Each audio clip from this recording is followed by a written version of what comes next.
রাজধানী ঢাকাসহ দেশের ৮ বিভাগে অস্থায়ীভাবে দমকা হাওয়াসহ বজ্রবৃষ্টি হতে পারে।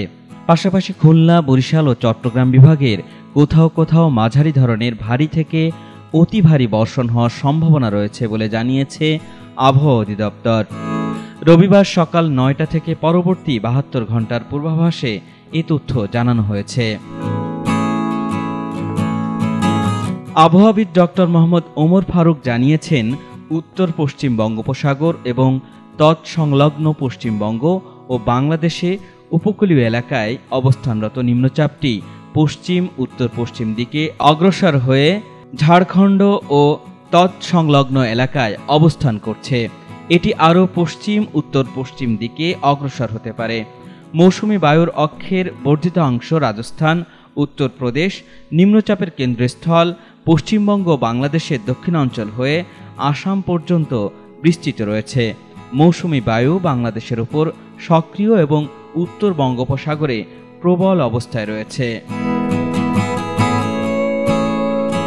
আবহাওয়া অফিস জানিয়েছে, রবিবার রংপুর, রাজশাহী, ঢাকা, ময়মনসিংহ, খুলনা, বরিশাল, চট্টগ্রাম ও সিলেট বিভাগের অধিকাংশ জায়গায় অস্থায়ীভাবে দমকা হাওয়াসহ হালকা থেকে মাঝারি ধরনের বৃষ্টি অথবা বজ্রসহ বৃষ্টিপাত হতে পারে। সেই সাথে সারা দেশের কোথাও কোথাও মাঝারি ধরনের ভারী থেকে অতি ভারী বর্ষণ হতে পারে। সারা দেশে দিন এবং রাতের তাপমাত্রা সামান্য কমতে পারে।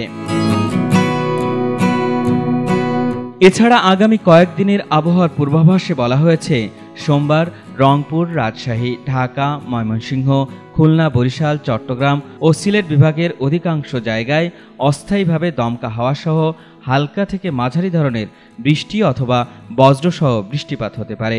সেই সাথে সারা দেশের কোথাও কোথাও মাঝারি ধরনের ভারী থেকে অতি ভারী বর্ষণ হতে পারে।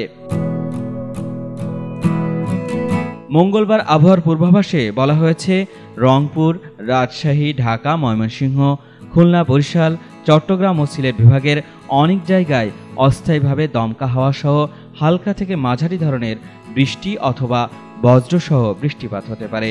সেই সাথে দেশের কোথাও কোথাও মাঝারি ধরনের ভারী থেকে ভারী বর্ষণ হতে পারে। সারা দেশে দিন এবং রাতের তাপমাত্রা প্রায় অপরিবর্তিত থাকতে পারে।